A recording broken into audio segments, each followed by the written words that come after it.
Okay, I got the red smoke. Gun runs north to south, west of the smoke, west of the smoke. Okay, copy. West of the smoke. I'm looking at danger close now. Come on with it, baby. Give it to me. I need it. You're cleared hot. Copy, cleared hot. Ladies and gentlemen, round 19. Let's get into it and into our weekend. I have 4 questions selected for today, and as usual, I try to grab them from different buckets, and I try to grab them if they have a similar theme that I have been asked in the past multiple times. Trying to work my way through the Q&A. Here we go. Question number 1 comes from Justin. He writes, up until about 2 years ago, all of my life has been filled with a below average trajectory. I'm 36 with only a high school education. I've been working in the same technical job since I turned 19. I do not make much money, enough to pay the bills, and save a little bit. It's not a job that I like. 2 years ago, I started making changes to my life. I was 380 pounds, a bleeding heart liberal that blamed the world for all of my problems. I never searched out discomfort. There was nothing remarkable about my life at all. Since then, I have lost 140 pounds. I no longer blame the world for any of my problems. I take responsibility for my position in life. Extreme ownership a la Jocko. He would be very proud of you, by the way. And I seek discomfort daily, be it running, in parentheses, by the way, fuck running. You and I are going to get along, Justin. Or lifting heavy objects. I still have a long way to go, but I am moving forward. My question is, as a result of my 35-year lifestyle choice, I don't feel solid in my position in life, to the point that my wife is ready to have children, and I do not feel ready. I feel like I should focus on myself more before I bring a child or children into this world, as what kind of life can I provide them if I am still struggling to keep my own head above water? What advice could you give someone who is seeking the answer to the question, when should I have a child? Thanks for all you do, for putting your voice into the world, and for sitting down with miraculous humans. Yes, I do believe that I sit down with miraculous humans. They are awesome.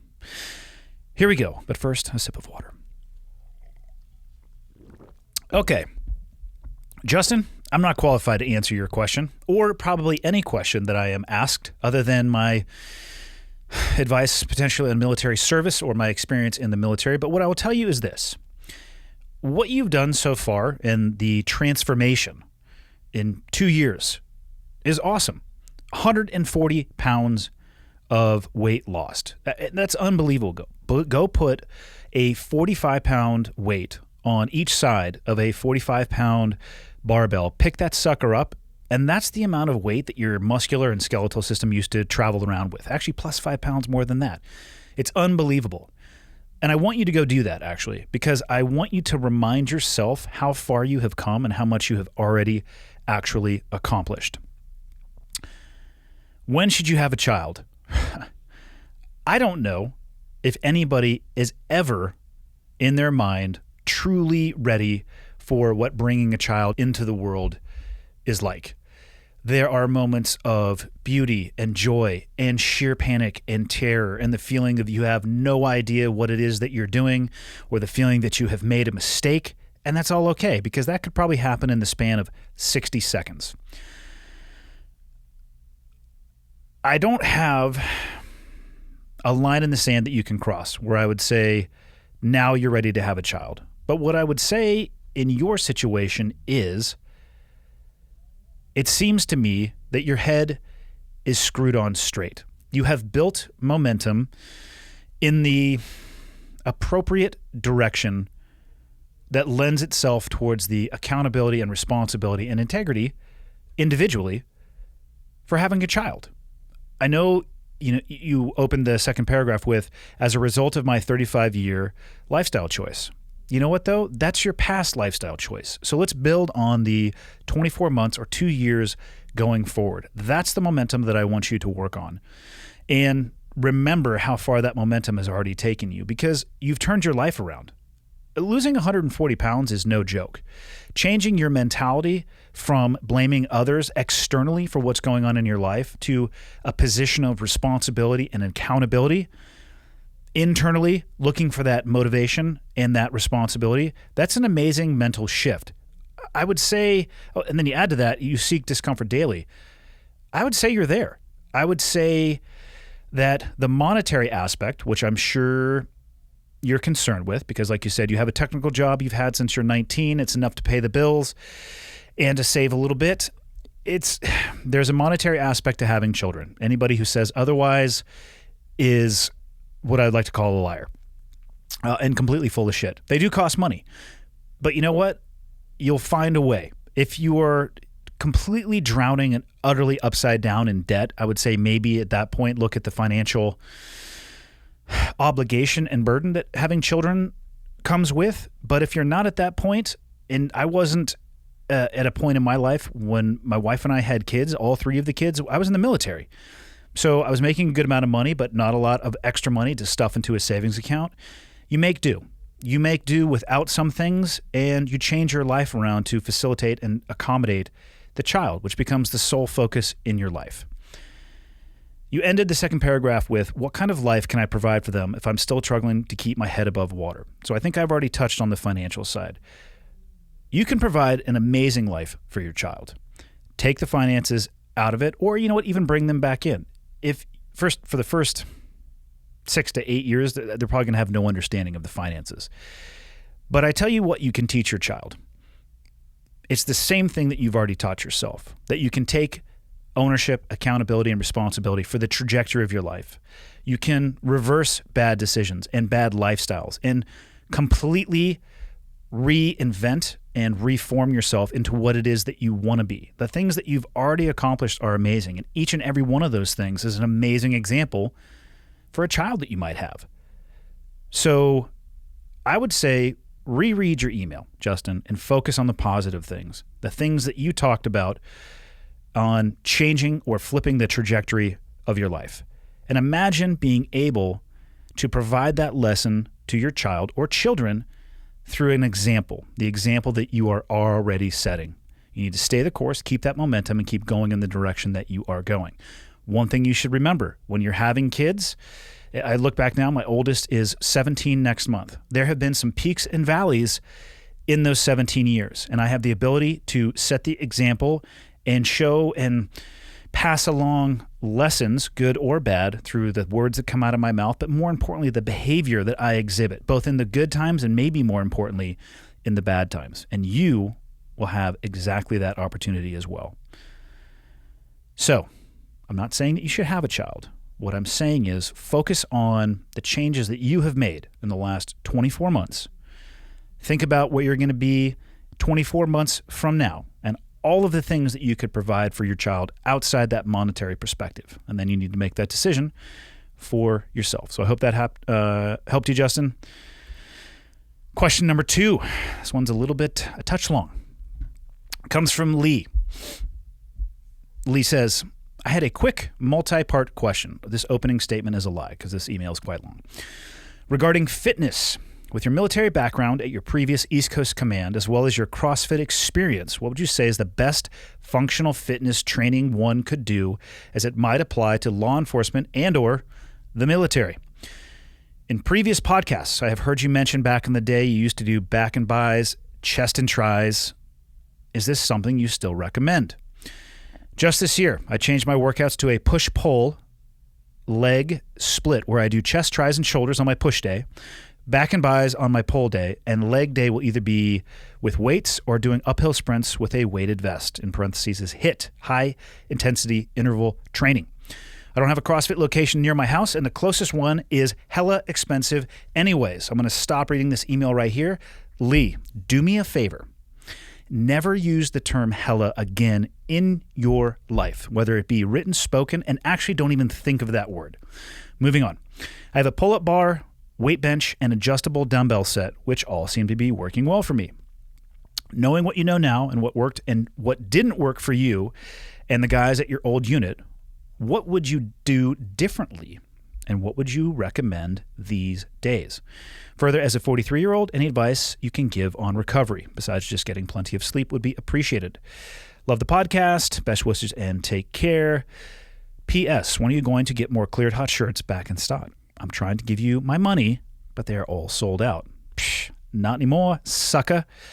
My inventory is hella stocked up, Lee. I'm actually wearing one right now. This is the reflective one, but this color is probably not going to be available because there was an issue with the blank. So black shirts are getting reprinted in this reflective ink, but that's a side note. Let's get back to your question. Yes, I used to do back and buys, chest and tries. And by that, I mean I spent almost 8 years doing that ad nauseum.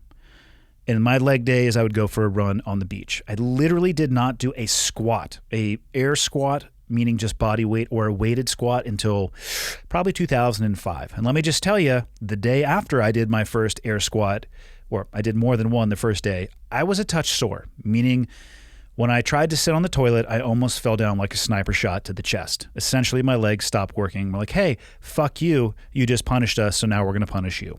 I almost broke my toilet bowl with how hard I sit down. But that is not part of your question. Is this still something that you recommend? My answer to that would depend on why are you working out? Again, my favorite question is why. If you are working out for show muscles, then sure, back and buys, chest and tries. Why not? If you are working out because your goal is functional strength or functional capacity, I would say you could still do some of the show muscle workouts, but I would recommend doing multi-joint compound movements instead of isolation movements, which traditionally you would find on the back and buy, chest and try workout scheme. I'm not going to say that you shouldn't do one or the other. What I'll recommend, because you're specifically asking me, is that if you have a functional end state, which it seems like you're asking here, law enforcement and or military, I would avoid isolation. I would seek out compound movements. Let me see here. Knowing what you know now and what worked and didn't work for you and the guys at your old unit, what would you do differently and what would you recommend these days? First and foremost, what I'm going to say is this. I can't think of a negative side effect to being strong. So whatever workout that you are going to do, and this is specifically for law enforcement and military, whatever workout you're going to do, it needs to be increasing and enhancing your strength. That can be taken far too far. Terrible pairing of words there, but you can go too far with that approach. I don't want you to be a power lifter where you can rip 1,000 pounds off the ground because your 4-mile time run is probably going to suck. I want you to find a balance, though. For military and law enforcement, you need to have a strength component to your workout routine. That should always be the foundation that you are building from. And on top of that, I want you to have a cardiovascular system, a respiratory system. All of that needs to work well together. So you're going to have to find that balance. You can get too strong, and you'll know you're getting too strong or focusing your training in one direction too far when it takes away from another one. So what I recommend is a balanced approach. The advice I would give my younger self would be to skip the 8 years of back and buys and chest and tries and dive into the functional training that I started using after getting shot. And specifically what I was using was the CrossFit methodology. And you mentioned CrossFit in your email, and you say that there's not one near your house. But then you also say you have an adjustable dumbbell set, a pull-up bar, and a weight bench. And what I will say about CrossFit, and this is no secret at all, is they don't really have that much intellectual property. You can go onto the internet, you can research the methodology behind the program, you can research the workouts, you can find workouts online from the thousands of gyms that are around the world or from CrossFit headquarters themselves, and you can do them with the things that you mentioned. And then I go one sentence up and you've got uphill sprints with a weighted vest on. You have everything that you need to do functional training in and of those things. And the training, when I say functional, I mean movements that you are going to find on the end state or they will express themselves in the execution of your roles and responsibilities. So for law enforcement and military, picking things up off the ground, being able to lift weight overhead, being able to take weight from the ground and get it overhead.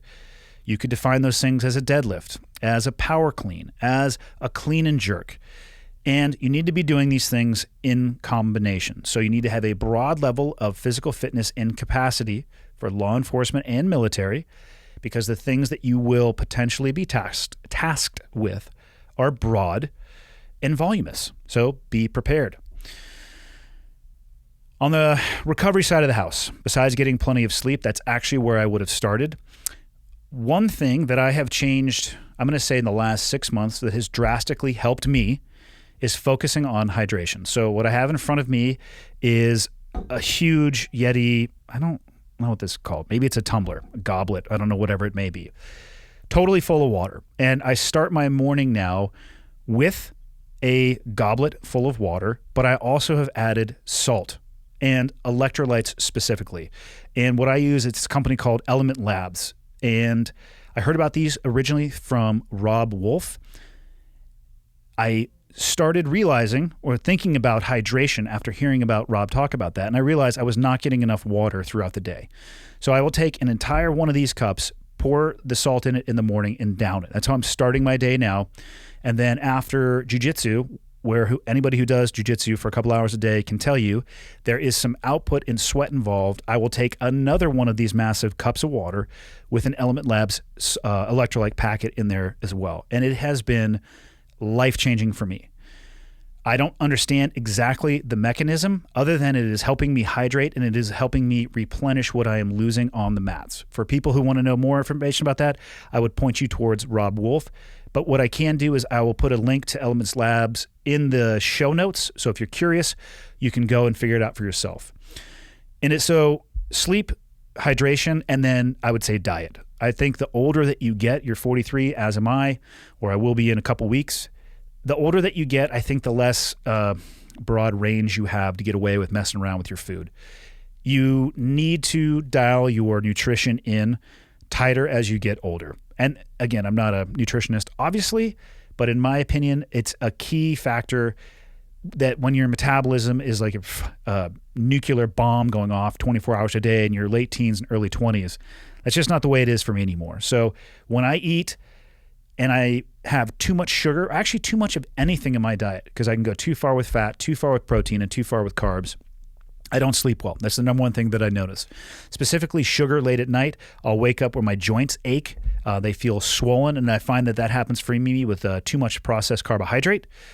So those are things to think of as well. So you got the sleep, or you mentioned it. Focus on the hydration, and then get your nutrition in there. As much as I hate to say it, I would say flexibility and stretching. And you could read that as yoga if you want to. I don't particularly do yoga, but I do stretch a little bit for at least 1 minute before a jiu-jitsu class, and I feel like that's all that I need. But that's just me. So Lee, hopefully that helps you. Whew. 2 more.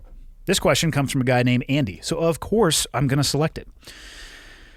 My name is Andy, and first off, I'd like to thank you for your service and for being an inspiration to men and women like me all over this great nation. Andy, you're very welcome. My service was almost all of it extremely pleasurable to me, so you don't have to thank me for anything. And I'm not that inspirational, and I'm actually not trying to be. I'd rather be open and honest about my shortcomings as opposed to trying to inspire anybody. But you continue. I need some advice. I'm a 32-year-old father of 3 ages, 1, 3, and 6. Recently, a fire has rekindled in me to enlist in the service. After 9/11, all I wanted to do was become a soldier. I trained for years in preparation and then hooked up with an Air Force combat control team for a summer to get ready to join the Air Force and pursue that pipeline. Unfortunately, in that time, I met a woman who would eventually become my ex-wife that basically said it was her or the Air Force when I was 19 years old. I've regretted this deeply ever since. Fast forward 10 years and I have a solid career in a technical field, and I'm with a woman who supports everything I do and is my rock. Recently, that fire burning in me to become a soldier has returned tenfold, and I'm tired of regretting my decision I made all those years ago. My wife now completely backs my decision, although we both studied and talked about it and know it will be harder on her and the children than it will be me. I've recently gotten back into training. I ruck, I run, I work out, and I've studied. I want to enlist in the service again, but being 32, I was wondering if you have any advice you could share on what to expect as an older man coming into the service and what the best path to prepare both mentally and physically. I've recently linked up with a captain in the Rangers, and he's helped me guide me as far as training and what to expect, but it would mean a lot to me to get some tips from you. I'd be lying if I said you, Jocko, and Tim Kennedy haven't been a huge influence in my life and how I live every day. I was lost and just going through the motions, and you guys have inspired me to get off my ass and just stop cruising through life. Best wishes, God bless. All right. Where to begin? So I'll give you the beta on what it's going to be like if you're older in the military service and you enlist now. I'm not going to try to talk you out of your decision. I'm not going to try to talk you into it. What I'll say is the military is a rank-driven organization, and you are going to come in at 32 years of old. Wow, that was amazing English. 32 years of age, and you are going to have potentially, but probably vastly more life experience than the people that you are working for. Not the people that you are working with, the people that you are working for. They are going to be younger than you, with less laps around the sun, but a higher rank.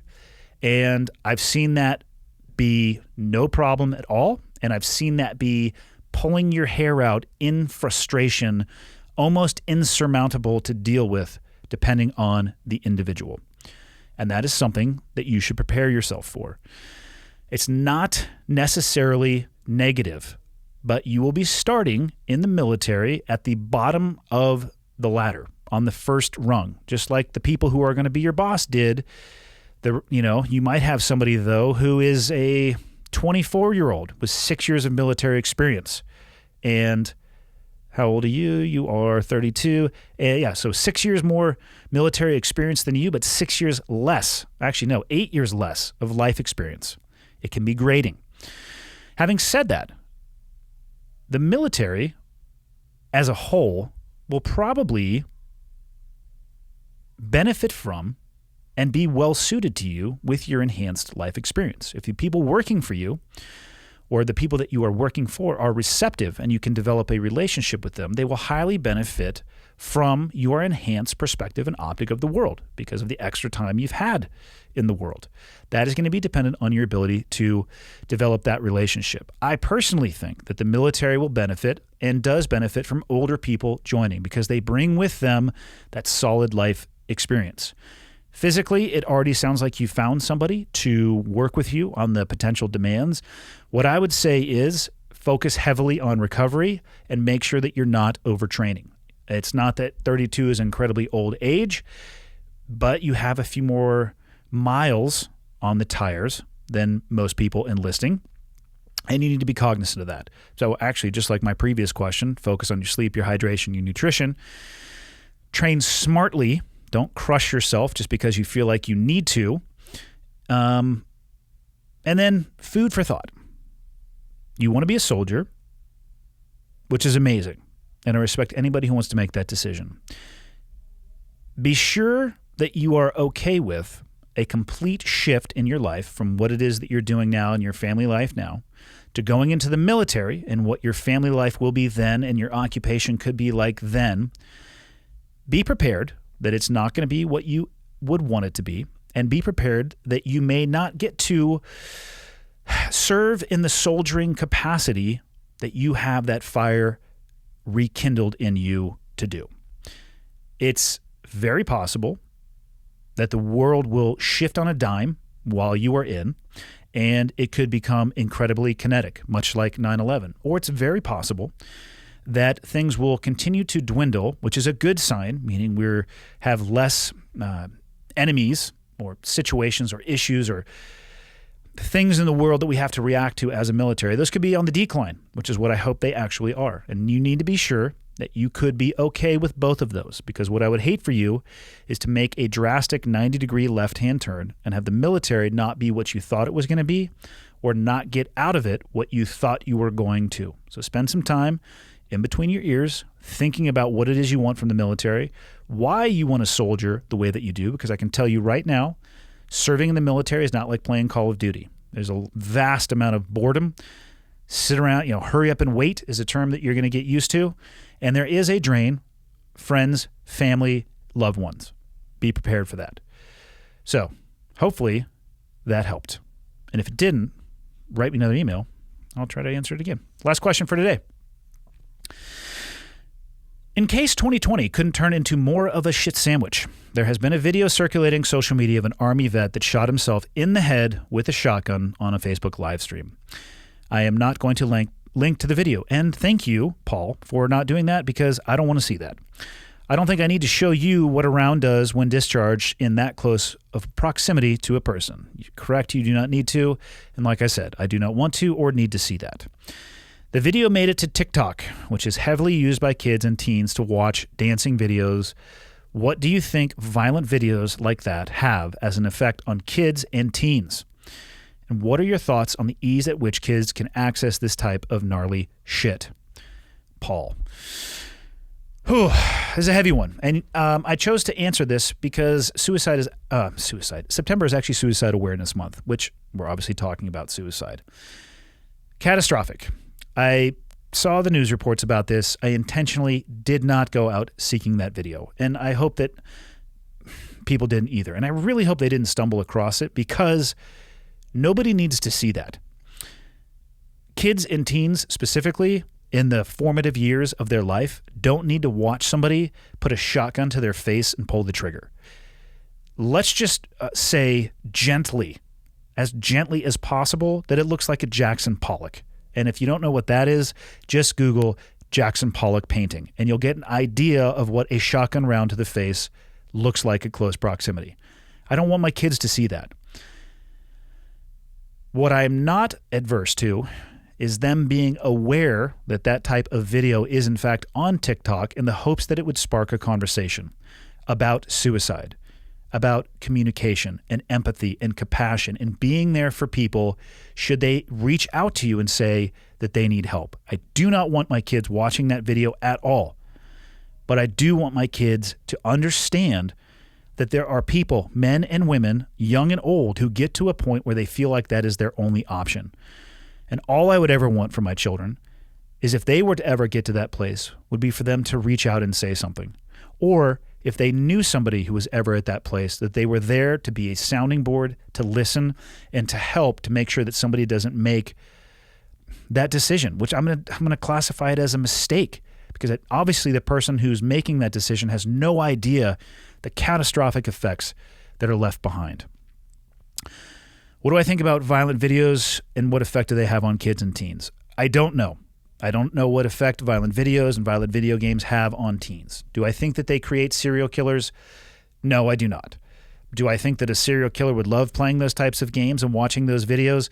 Yes, but I don't think they're causal. They might have a correlation to some degree for some people, but I do not believe that they are causal, and I'll leave it at that.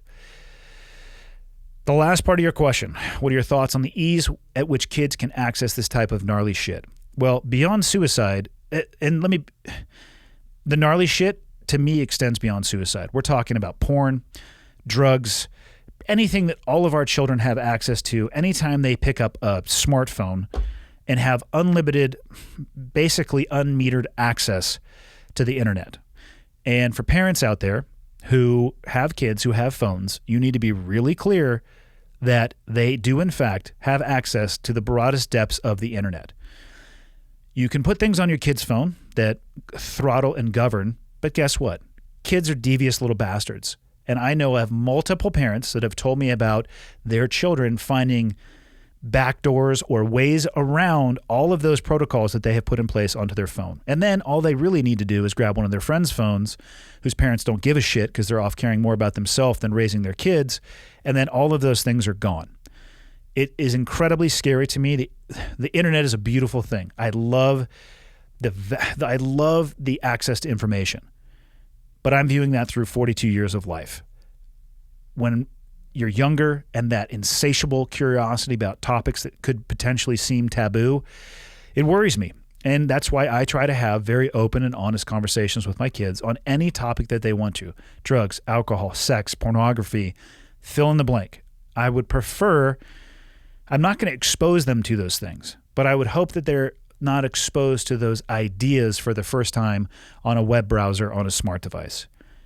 That scares the crap out of me. And I do think that all of those things have a negative consequence on the brains of children in their formative years.